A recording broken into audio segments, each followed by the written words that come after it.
विदेश्वर संहिता में 11 अध्याय श्लोक नंबर 26 के वाक्य में वर्णन किया गया कि 16 चीजें भगवान शिव की पूजा में अर्पित की जाती हैं और 16 चीजों से भगवान शिव बड़े जल्दी प्रसन्न हो जाते हैं।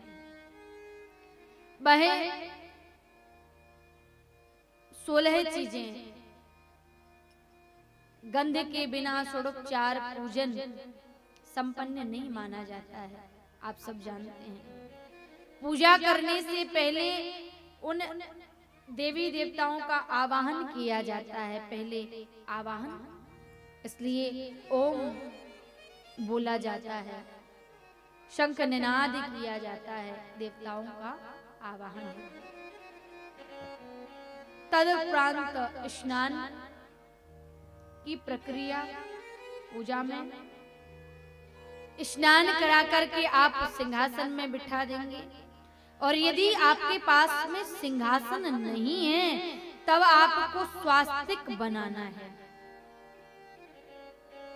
पान का पत्ता हो आप उस पर स्वास्तिक बना दीजिए या फिर कलावा चढ़ा दीजिए। इसको बोलते हैं आसन और आवाहन करिए देवताओं का। जिस देवता का आवाहन करेंगे उस देवता की पूजा का फल आपको प्राप्त होगा।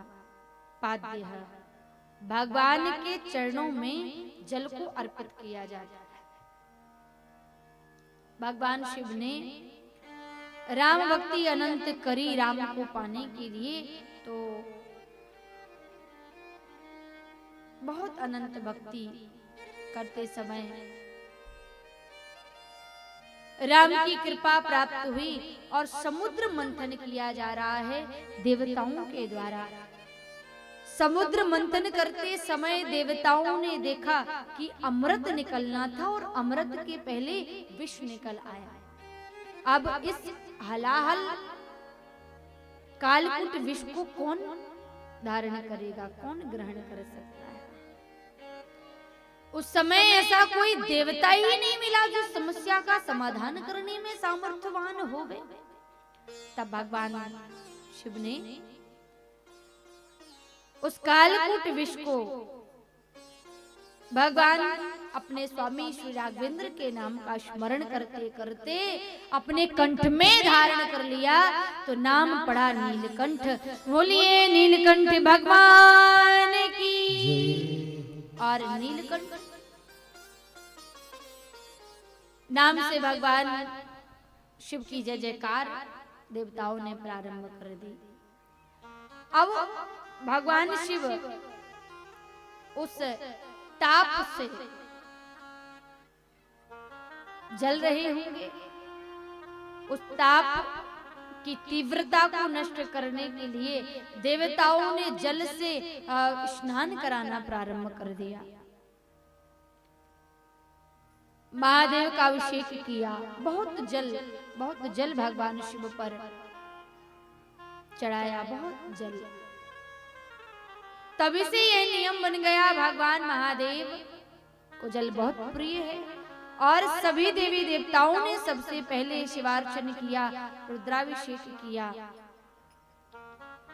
तो फिर भगवान शिव के रुद्राभिषेक करने के बहुत सारे नियम और महिमा का भी वर्णन देवताओं के मुख से ही सुनने को हम सभी आपको प्राप्त होने लगा। भगवान को जल इसलिए बहुत प्रिय है। अर्घ, आचमन, स्नान, वस्त्र, गंध, रोली, पुष्प, धूप, हम लोग अगरबत्तियां जलाते हैं जो कि हमारे किसी भी कर्मकांड पद्धति में नहीं आती है। आपने सुना होगा जब वैदिक ब्राह्मण जन देवताओं को आरती देते हैं तो धूपम समर्पयामि, नैवेद्यम समर्पयामि, दीपम समर्पयामि बोलते होंगे। कोई अगरबत्ती समर्पयामि थोड़ी बोलता है। लेकिन हम फिर भी अगरबत्ती जलाए चले जाते हैं। नहीं जलाना चाहिए। धूप आप देवताओं को दिखाइए और अगरबत्ती जलाने का तो नियम भी नहीं बताया गया। भगवान महादेव के सामने घृत का दीपक जो प्रज्वलित करते हैं, उनकी मेधा स्मरण शक्ति बहुत तीव्र हो जाती है। गाय के शुद्ध घी के दीपक को आप महादेव को दिखाइए तो धूप दीप नैवेद्य तांबूल बताया गया। प्रदक्षिणा करिए आप देवताओं की, नमस्कार और आरती, ये 16 चीजें भगवान महादेव की पूजा उनकी सेवा पद्धति में बताया गया। बिल्व पत्र दूर्वा 16 के बाहर है।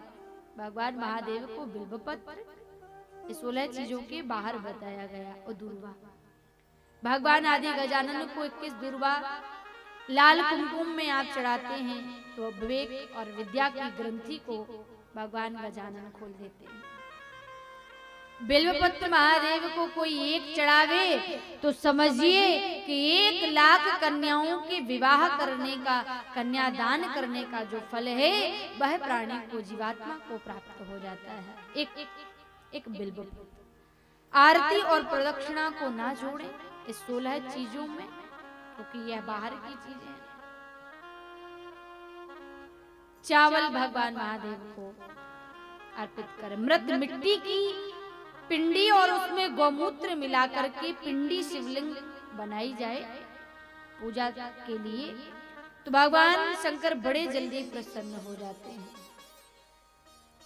मिट्टी के शिवलिंग, किस वर्ण को किस मिट्टी का शिवलिंग बनाना चाहिए यह भी वर्णन किया गया।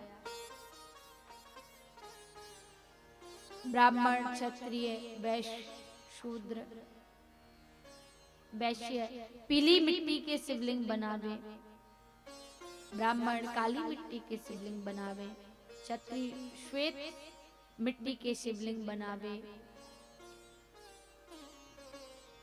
और शूद्र के लिए तो इतनी अनंत गुना महिमा बताई गई है। जो भगवान शिव की पूजा करने से, जो देवताओं की आराधना, उपवास इत्यादि करने से, तीर्थों में वास करने से ब्राह्मण, क्षत्रिय, वैश्य को फल प्राप्त होते हैं। शूद्र यानी कनिष्ठ के लिए मंदिर की ध्वजा दिखने पर वह फल प्राप्त हो जाते हैं, केवल ध्वजा का दर्शन करने मात्र से। ज्यादा प्रयत्न करने की आवश्यकता नहीं, ज्यादा महिमा। बहुत सुंदर वर्णन किया। दही के शिवलिंग बनाइए, कोई दही के शिवलिंग बनाते हैं, मक्खन के शिवलिंग बनाए, मिट्टी गाय के गोबर के शिवलिंग बनाइए, मिट्टी में गाय का गोबर मिला करके शिवलिंग बना करके पूजन आप महादेव का करें तो हमारे घर का जो कलह है वह समाप्त हो जाता है। गाय के गोबर से तो गणेश की भी पूजा करी जाती है। पार्थिव शिवलिंग का बड़ा महत्व। कनेर के फूल की पिंडी बनाएं। एक कनेर का फूल होता है, महादेव की पूजा में बताया गया। भस्म की पिंडी बनाइए आप, गुड़ की पिंडी भी बना सकते हैं और अन्न की पिंडी बनावें आप। आटे की पिंडी में मिट्टी को सम्मिलित करें, या यूं कहिए कि पार्थिव शिवलिंग के लिए मिट्टी में थोड़ा सा आटा मिला करके पिंडी को बनाएं। भगवान शिव कहते हैं कि मैं कैसी भी कोई कामना क्यों ना हो, वह पार्थिव शिवलिंग की पूजा करने से परिपूर्ण हो जाती है। इसमें तनिक भी कोई संदेह नहीं बताया गया। कोई विद्वान तो कहते हैं आपको कहीं भी भगवान शंकर की पिंडी ना मिल रही हो, भगवान शिव का शिवालय ना हो, आप मंदिर में नहीं पहुंच पाते हैं, उस समय आपको क्या करना है? आप किसी भी स्थान में रहिए, आप अपने अंगुष्ठ को शिवलिंग बना करके उस पर एक लोटा जल चढ़ा करके शिव पूजा का फल प्राप्त कर सकते हैं। लेकिन इसका मतलब यह नहीं है कि आप मंदिर में जाना छोड़ दें, आप शिवलिंग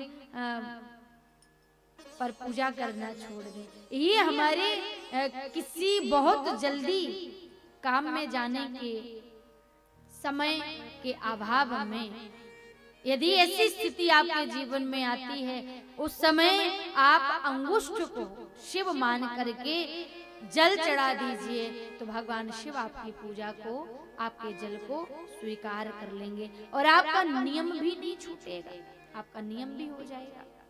इसलिए